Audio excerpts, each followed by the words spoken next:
Okay, welcome back to the second episode of the Real Zero One YouTube channel. First and foremost, I want to thank my Lord and Savior Jesus Christ for allowing me to do all these opportunities that I've been able to get. And even when life isn't perfect or good, I put my trust and faith in Him, and I hope that whoever is watching this, you do the same. And if you ever have any questions on it, don't be afraid to DM me on my X account at the Real Zero One.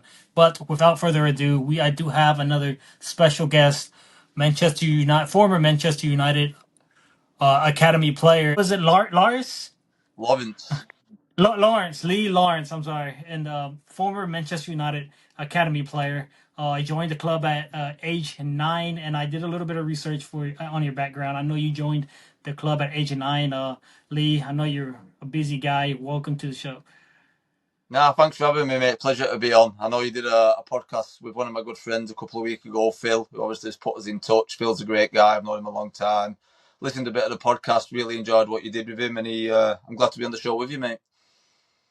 Yeah, no, it's an honor, and obviously we have a connection to the club in one way or another, whether it's as fans or participating in the club itself. So I guess we'll go right into it. You joined Manchester United, the academy team at age 9. Is that correct? That's correct, mate. Yeah. I was at a small club. I don't know if you would have heard of them or not, Wigan Athletic. I was there from the age of 6 till 9.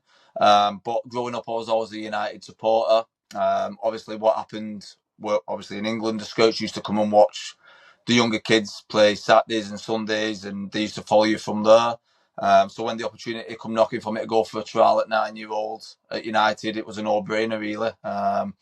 So very similar to what Phil was telling you. It normally was like a week's trial when you was a kid. You'd go there for a week and they'd watch you and they'd think they'd have different scouts and a different scouting system. But luckily enough, I did one day there. That's very similar to like what Phil told you, and got a contract after the first day. Yeah, and I can only imagine how you were feeling as a 9-year-old boy. I'm sure you probably grew up watching Manchester United up until that point, and now you get to play with their academy team. Can you take us on the process of that feeling, and what was the process of you signing a contract with the youth team, and all the way to you winning the FA Youth Cup as well? Because I also read that y'all won it. I forgot what year it was, but if you can take us on that journey. Yeah, so obviously joining the club at 9, it's a club you've supported all your life. All your heroes at that time are playing for the club. And again, you're only a kid at 9 year old, but you have dreams of someday becoming, part of that system. I say I grew up nearly 12 years there. I actually grew up at the club. Finished at 21. But going through there, you had some fantastic coaches, the likes of, I don't know if you'll know who they are, but Paul McGuinness, Tony Whelan, players, people like that who've recently still been with the club. You have a great upbringing. They don't just teach you about football, but they learn you about life and life skills and make you a good person first and foremost. When I was growing up, it was all about enjoyment. We went to many tournaments. We went and played in the Milk Cup over in Ireland. Went to the Blue Star tournament, made loads of friends along the way, like I say. And then luckily enough at 16, just as we leave school over here at 16, you either get a chance to go and do it as a profession, as a job, or obviously you get let go. Luckily enough, I got offered a 1 year's YTS, which is like a 1 year's apprenticeship. And then I signed a 3 year pro off the back of that until, which took me to 20. So yeah, it was a great feeling when I was younger. You sort of get used to it growing up at a club with Man United because, like I say, you don't know anything different when you've grown up that way. So all the time people say you've played with superstars and what's it like. At that time, it doesn't really mean anything to you because you're just playing with your friends who's good at a sport, if you will. So it's only when you do finish and you look back at some of the players you've played with and some of the experiences that you've gained along the way that you realise just how lucky you are. No, yeah, I can only imagine the feeling, signing as a 9-year-old, and then I think if I read the article correct, you were there for what was it, until you were 20, or you would something like that. 21 years. I was there just 12 years. I was at the club for. Yeah, that's correct. Yeah. Yeah, and once you were in the academy, growing older as a teen, was there any some of the first team players that ended up being called up that you played with during the youth days? Yeah, so there's many players I've played with from let's say the academy days, from probably being like say when I signed at under nines. Tom Heaton, who's still at United now, he was there. Phil Bardsley, he's had a good career in the Premier League and played for Scotland and played for United. He was at the under nines, that, and then basically making our way through probably from being 16. We had some fantastic players. Gerard Piqué, for example, I played with Gerard for many a year. Giuseppe Rossi, Jonathan Spector, one of your homegrown boys. He was a great player. There's many players from obviously my era, Kieran Richardson, players like that.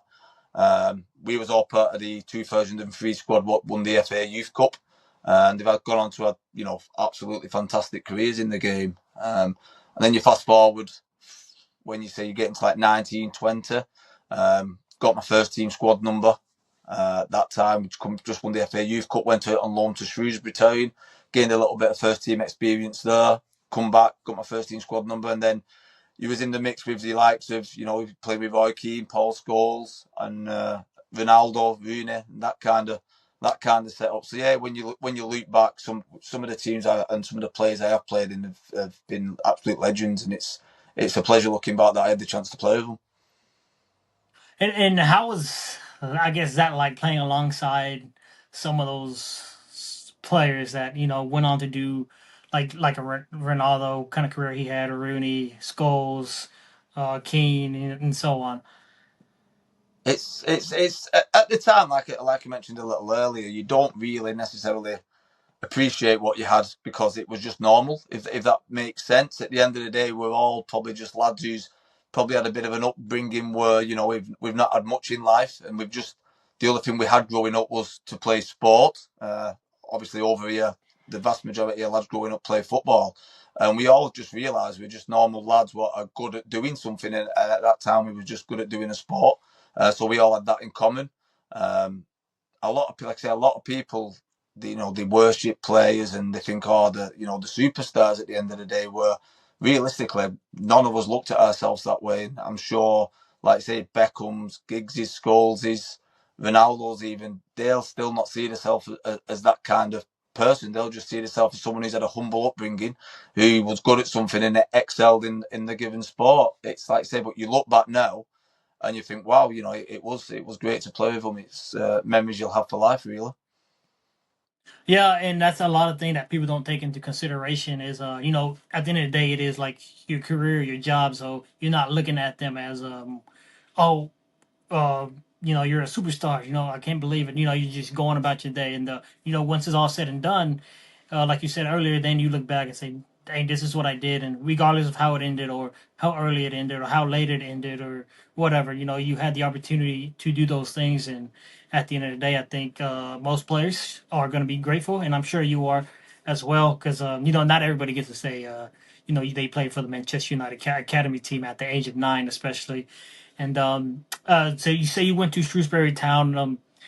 How's I always wondered how was the process of a transfer, like whether it's a permanent or a loan deal. Do they go up to you and say, "Hey, you're being moved on," or do they ask you, does this interest you on a loan, or what's the process and all that?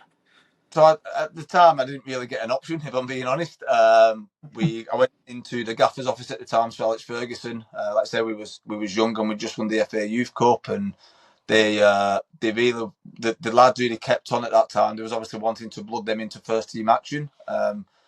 At that time, I was playing regular reserve team football for United, or under 21s, whichever you want to call it. So the likes of myself and other players who they wanted to, at the time we was training with the first team, but we didn't really have any first team experience in matches. So what they try to do is get you on loan there to give you that competitiveness. Obviously, you're playing against people your own age at that time in the reserves. So they want to get you out playing at that time, against men, if you will. And to be honest, it was an experience I relished. I loved it, absolutely loved it. Shrewsbury Town still hold a good place in my heart. I really enjoyed my time there. The crowd, the fans were brilliant. And although you go into, a team which is 3 or 4 divisions lower than I was playing with United, the passion from the crowd and the passion from the club remains the same no matter where you go. I still have people on Twitter and Facebook and different social medias contacting me from Shrewsbury Pet Town, 20 years on, still thanking me for what we did, because we won promotion that year up to the Football League, which was massive and a massive kick on for the club. And it's like I say, I do all Shrewsbury Town dear to my heart. But to answer your question, I had no say in it. I just got told I was going out on loan, and as you well know, you didn't answer Sir Alex Ferguson, but you did as you was told back then. No, no, yeah, I mean, you don't have a choice but to be a good sport about it, and you were, and like you said, you got promoted, you loved it, and I never actually watched Shrewsbury Town. I'll be lying if I said I did, but I do. I am very familiar with the club, especially because of FIFA. Because I used to create my own character, and when I was younger, and be like, "Oh, I'm gonna start in from a lower division team, and then make my way up to a team like Manchester." But yeah, that's but still, you got to play in experienced first team football, and you were a massive part of that promotion. Yeah. Like I say, it's probably one of the. I don't know if you know or not. My football career was cut short at 21 due to an injury. I did my left knee. I was a left back. That was my position, and I snapped my left medial ligament. I did that. I think I was 20-year-old when I did that, and the club were good enough at the time, United, to keep me on for another year to try and get that corrected and trying to push me on. Like I said, I'd just got my first team squad number on the back of the programmes, training with the first team, and then to get a bad injury was just real bad timing. So looking back, Shrewsbury really and playing in the promotion final in front of 35,000 was one of, if not the pinnacles really of my career. Apart from obviously winning the FA Youth Cup with Man United with that team at 2003, that team was the first team to win it, prior to the David Beckham's teams and the Ryan Giggses and the Nevilles. So that was a real good achievement. But between obviously winning the FA Youth Cup and I was captain of England too at under 18, so that was a big achievement for me. But realistically at Shrewsbury, that was probably first team wise one of the better experience and one of the only experiences that I got, unfortunately, due to injury. And how long was it when after you got injured? Did you call it quits? Did you make it into the to your 30s to play football, or were Oh you? no, I actually finished at 22. It was a bit of a whirlwind couple of years really. I got the knock, I got the bad injury. I kept trying to come back. I'd go training again, force my way into the first team thoughts. Should have gone playing against Arsenal in what's now classed as the Carabao Cup. My knee went again. Back in the boots for 18 weeks and back doing the old process of trying to get back fit. And it was just an ongoing cycle for maybe a year and a half. Like I say, unfortunately, at 21, I think it's 21, 22, I ended up leaving the club. Went to another couple of decent clubs. Went to Bristol City.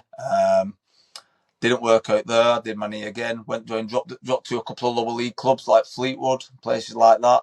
And the last club I was at was Accrington Stanley. Tried to have a rebuild from the bottom, try and work my way up. They offered us a nice contract. The day I was supposed to sign that contract, I snapped my knee again. And that's when I kind of thought, it's not going to work out. I spoke to the physio at Accrington, and he actually said to me, if this carries on, he said there could be a chance you could end up in a wheelchair if it's kind of touch and go. If you carry on playing football, this could happen. And then I had to take the decision to completely drop out the game after that. That's very unfortunate, and but I mean, it sounds like you called it quits at the wrong time, and it's not like you had much of a choice. It was either to continue the cycle and then, like you said, possibly end up in a wheelchair, or think long term, call it quits here, and do find something else that you're also good at or that you have passion about, and that's the route you took. And I'm glad because now we're here having this conversation. What are you up to these days? So reluctantly, when I finished football, obviously I thought I would always stay in the game, but because football was my life from being 4 year old. That's all I'd ever known, playing football. And obviously growing up at school and your teachers are saying to you, what career path do you want to follow? The only career path I ever had in mind was to be a footballer. That's all I thought was going to be. I never really thought of anything else. When I was 17, my mum and dad was moving out the house, and they was looking for someone to buy it. I just got a nice signing on fee, so I ended up buying my mum's house. So when I come out of football, I already had a house to look after. I was already set up.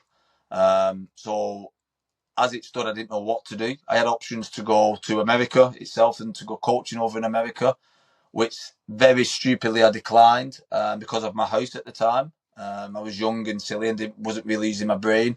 And my dad at the time, he was a plumber, so he was a gas engineer, and he said the only other option would be to go and follow in his footpaths and go down the lines of being a gas engineer, which I did. Um, that was it was a hard decision at the time, but it was a decision I thought I had to make to keep everything running on my end.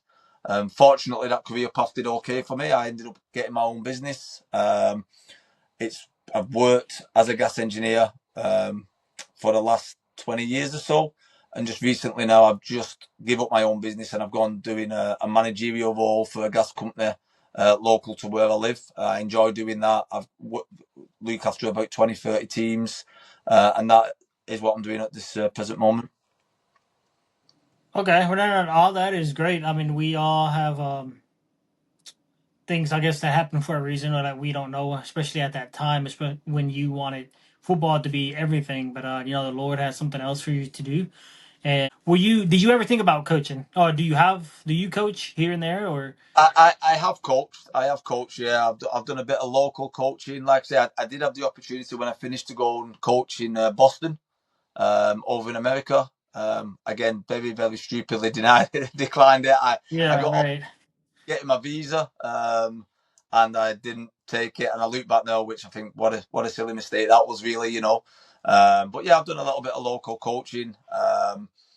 I'm back in touch with the club at the moment. There's a couple of groups, Man United ex-professional group, which I'm a part of, and something new, what's just called the Man United alumni group, which is set up really for the likes of myself and Phil, who you interviewed a couple of weeks ago, for people who's been at the club for a lot of years, growing up with the club. The club's in your blood, so it's been set up for us to be like a bit of a guidance and a bit of we can all help each other out, but also us then to guide the younger kids now who are dropping out the game at a young age, very similar to myself, for us to be a bit of a support network for them too, which I'm a part of. So I'm very grateful to be a part of that.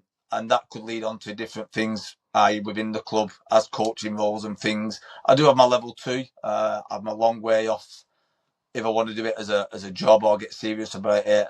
Like I said, the problem I've got is I haven't really got that time to spare to go and to go on and give a couple of years of my life. I'd have to quit my job, which we're not in a position to do at the moment. So long-term goals, yeah, probably I'd like to get into coaching. I'd like to get, obviously my passion is football. It's the only thing really I watch on telly or I enjoy doing. So it's something I would love to get back involved in. It's just at this moment in time, it's just probably not right. Lee, if you have anything else you want to say, you're more than welcome to. And No, mate. Like I say, it was just I'm glad you've asked me to come on. It's been a pleasure to speak to you. Really, really glad we've had this conversation. I hope it helps your YouTube channel out, and God bless. And I hope everything goes okay for you in the future. no, thank you. I appreciate that, and same with you. I know it took a while to get going with this mic, which, by the way, it's not even on. It's just I just have it here for show at this point because it just makes everything go slow on my phone. So I may have to just order a new one. Yeah, to things take money, so that's exactly what I got to do. And no, I appreciate you coming on. No problem at all, mate. Been a pleasure. Thank you very much.